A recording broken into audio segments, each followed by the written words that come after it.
Tube Tamil வணக்கம். நற்கருணை விசுவாசத்தை தேடிய எனது பாதை. அமெரிக்காவினுடைய உப அதிபர் ஜே.டி. வான்ஸ் எழுதியிருக்கின்ற புத்தகம் communion binding my way to faith என்பது இந்த புத்தகத்தினுடைய பெயராகும். இவர் ஆன்மீகத்தை நோக்கி நடக்கின்றார். இவர் உண்மையில் கத்தோலிக்கர் அல்ல. 2019 ஆண்டு கத்தோலிக்க மதத்திற்கு மதம் மாறிக்கொண்டார். ஈராக் போருக்கு பின்னர் மதம் மாறிய டோனி பிளேயர் போல என்பது இதனுடைய கருத்து. இவர் எழுதியிருக்கின்ற புத்தகத்தினுடைய சாராம்சம், கத்தோலிக்க திருச்சபைக்கு அமெரிக்க உப அதிபராக இருக்கின்ற ஒருவர், நாளை அமெரிக்க அதிபர் தேர்தலில் போட்டியிட இருக்கின்ற ஒருவர் மதத்தையும் அரசியலையும் சமநிலைப்படுத்துவதற்காக எழுதியிருக்கின்ற இவருடைய புத்தகம் பல இடங்களில் வரவேற்பை பெற்றிருக்கின்றது. மேலும் பல இடங்களில் கடுமையான விமர்சனத்தையும் சந்தித்திருக்கின்றது. பாப்பரசர் லியோ 14 லியோ என்றவுடன் உங்களுக்கு ஒரு திரைப்படத்தின் பெயர் வரலாம். முன்னர் விஜய் ஆக இருந்து இப்பொழுது ஜோசப் விஜய் ஆக இருந்தவருடைய லியோ படமும் உங்களுக்கு நினைவில் வரலாம். இவையெல்லாம் ஒரு புறம் இருக்கட்டும். ஆனால் ஜே.டி. வான்ஸினுடைய இந்த புத்தகமானது பாப்பரசர் லியோ 14 ஓர் அமெரிக்கர். இவர் கூறுகின்ற கருத்து, இன்றைய அமெரிக்க அதிபர் டொனால்ட் ட்ரம்ப் வெளிநாடுகளில் வறுமையால், அமெரிக்க ஆயுதங்களால் நடைபெறுகின்ற போர்களால் அகதிகளாகி வாழ வழியற்று டாலர்களை அச்சடித்துக் கொண்டிருக்கின்ற அமெரிக்காவிற்குள் நுழைந்து கொண்டிருக்கின்ற அகதிகளை மிருகங்களாக கருதி நடத்துகின்றீர்களே, அகதிகளை மனிதத்தன்மையற்று நடத்துகின்றீர்களே, இது தவறு என்பது பாப்பரசருடைய கொள்கை.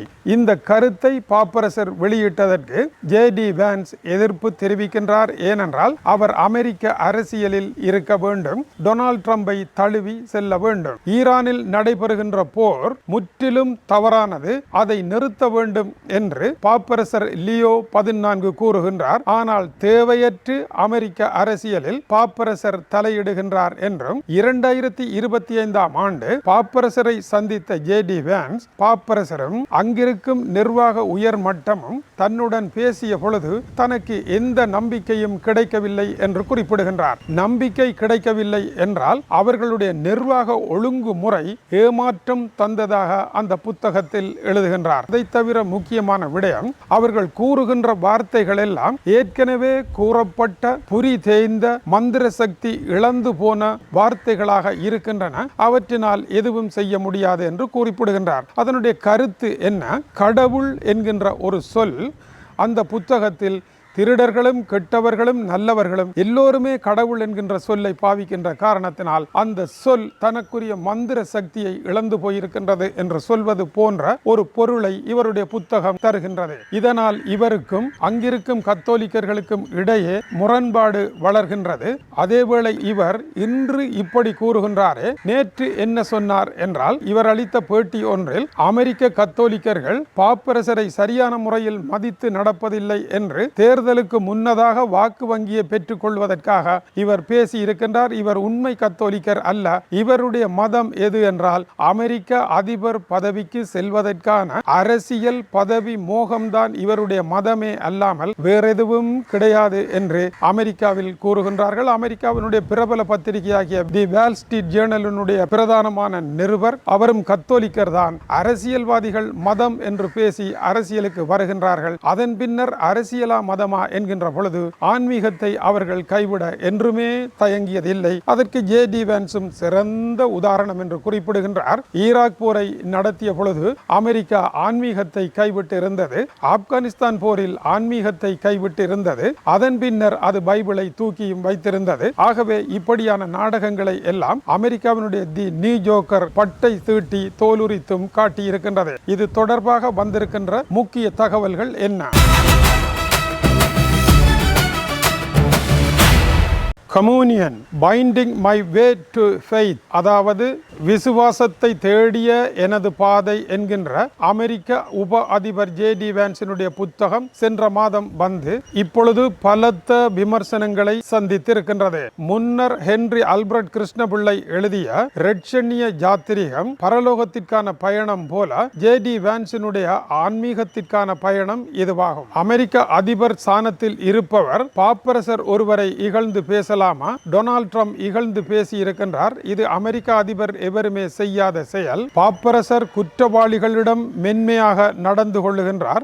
இதனால் அமெரிக்காவினுடைய வெளியுறவு கொள்கைக்கு ஒரு பேரழிவை அவர் ஏற்படுத்துகின்றார் என்று பாப்பரசரை கண்டித்திருந்தார் டொனால்ட் ட்ரம்ப். அதுபோன்ற ஒரு நிலை இப்பொழுது இந்த புத்தகத்தில் காணப்படுகின்றது. அப்படியான நிலையை டொனால்ட் ட்ரம்பும் ஜே.டி. வான்ஸும் ஒன்றும் தெரியாதவர்களாக கையாளுகின்றார்களா என்றால் இல்லவே இல்லை.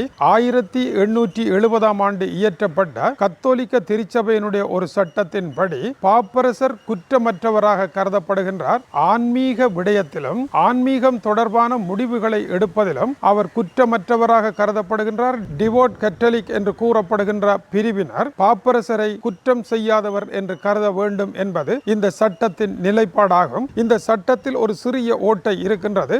பாப்பரசர் சொல்வதல்ல முக்கியம், பாப்பரசர் மதத்தின் பேரால் பிரகடனப்படுத்தும் வரை அதை மறுக்கலாம் என்கின்ற ஓர் இடம் இருப்பதனால் ஈரான் போரிலும் அமெரிக்காவினுடைய அகதி கொள்கையிலும் பாப்பரசர் லியோ 14 தெரிவிக்கின்ற கருத்துக்களை அமெரிக்க அதிபர் ஜே.டி. வான்ஸ் எதிர்த்து பேசுவதற்கான ஓர் அங்கீகாரம் அதற்குள் இருப்பதனால் இதற்குள் அவர் புகுந்து விளையாடுகின்றார். இந்த 1870 ஆண்டு சட்டம் பெரும்பாலானவர்களுக்கு தெரியாமல் இருப்பதனால் இந்த கச்சேரி அரங்கேறுகின்றது என்பது ஒரு காரணமாகும். அமெரிக்காவினுடைய துணை அதிபர் என்கின்ற வகையில் நான் எவ்வளவு பொறுப்பாக கதைக்கின்றேனோ அதுபோல அதி உயர் மதஸ்தானத்தில் இருக்கின்ற பாப்பரசரும் பொறுப்புடன் கதைக்க வேண்டும் என்று இந்த புத்தகத்தில் ஜே.டி. வான்ஸ் குறிப்பிடுகின்றது. எடுக்கப்பட்ட தீர்மானத்தை அல்ல, ஈரான் போரினுடைய முடிவு தொடர்பாக கத்தோலிக்க திருச்சபையினுடைய தீர்மானம் எடுக்கப்பட்ட முடிவு அல்ல, அகதிகள் விவகாரத்தில் எடுக்கப்பட்ட முடிவு அல்ல, பாப்பரசர் தன்னளவில் சொல்லுகின்ற கருத்துக்களே என்பதை கூர்ந்து கவனிக்க வேண்டும். இது அவருடைய விமர்சனமாக இருக்கின்றது.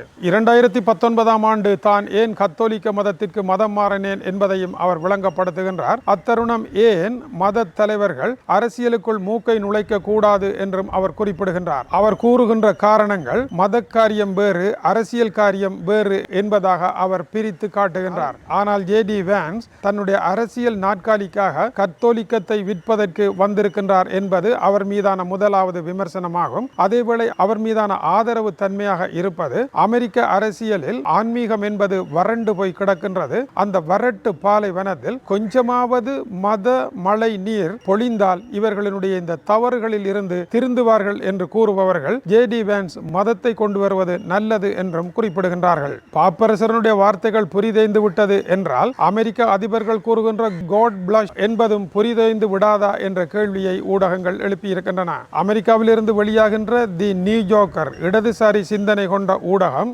அமெரிக்க உப அதிபர் ஜே.டி. வான்ஸுக்கு ஏது மதம், அரசியலும் பதவி மோகமும் தான் அவருடைய மதம், இப்படி ஒரு அரசியல் விளையாட்டை அவர் சிறப்பாக விளையாடுகின்றார் என்று 4 பேர் அவரை புகழ்ந்து பாராட்ட வேண்டும் என்று அற்ப ஆசைக்காக எழுதப்பட்ட புத்தகமே இது என்று கிழித்து வீசியிருக்கின்றார்கள். கத்தோலிக்க திருச்சபையை விமர்சிக்கின்ற இதே ஜே.டி. வான்ஸ் 2020 ஆண்டு அரசியலுக்காக பாப்பரசரை அமெரிக்க மக்கள் மேலும் மதிக்காமல் இருப்பது தனக்கு கவலை தருவதாக பேசியிருக்கின்றார். இன்று அவரே அதையே செய்திருக்கின்றார். எனவே கத்தோலிக்கத்தை அவர் தன்னுடைய சொந்த இருத்தலுக்கு பாவிக்கின்றார் என்பதுதான் விமர்சனமாக இருக்கின்றது. தி நியூயார்க் டைம்ஸில் ஜெசிகா விண்டர் இவர் ஜே.டி. வான்ஸை பற்றி கூறுகின்ற பொழுது, கடந்த தேர்தலில் ஜே.டி. வான்ஸ் ஒஹியோ மாநிலத்தில் ஸ்பிரிங்ஃபீல்டு என்கின்ற இடத்தில் அங்கிருக்கும் கெய்டி நாட்டவர்கள் குடியேறிகள் பக்கத்து வீட்டு நாய்களையும் பூனைகளையும் பிடித்து தின்கின்றார்கள் என்று பேசியிருந்தார். இதே பேச்சை டொனால்ட் ட்ரம்பும் பேசியிருந்தார். இப்படியான கருணையினுடைய ஆத்மீகத்திற்கு திரும்பி செல்லுகின்ற ஒரு மகான் தன்னுடைய சக மக்களை இப்படி பேசுவாரா? இவரெல்லாம் ஆன்மீகவாதியா என்று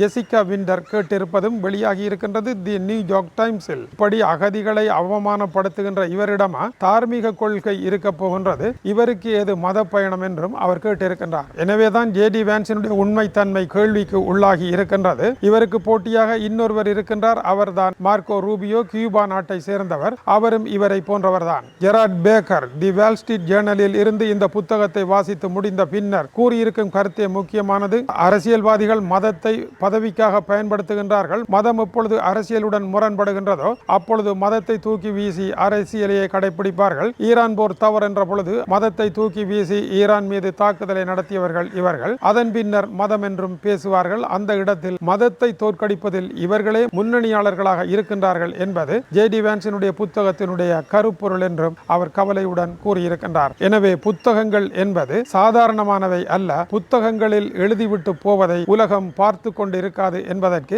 இது ஓர் உதாரணமாக இருக்கின்றது. இப்படி மிகச் சிறந்த புத்தகங்கள் உலக அரங்கில் வருகின்ற பொழுது பொழுது அவை தமிழை எட்டி தொடுவதற்கு பல ஆண்டுகளாகும். ஆனால் அதை ஒரு சில மணி நேரங்களில் உங்களுக்கு மொழிபெயர்த்து தருகின்ற சேவையை செய்வதில் உள்ளம் மகிழ்வடைகின்றது. ஆனால் நாம் எல்லா மதங்களையும் அன்புடன் நேசிக்கின்றோம், புத்தகங்களில் இருப்பதை மட்டும் எடுத்துரைக்கின்றோம் என்பதை அன்புடன் கூறிக்கொள்ளுகின்றோம். இது டியூப் தமிழனுடைய உலக செய்திகளுக்காக இலங்கை வடபுலம் யாழ்ப்பாணத்தில் இருந்து கீசே துறை. வணக்கம் உறவுகளே.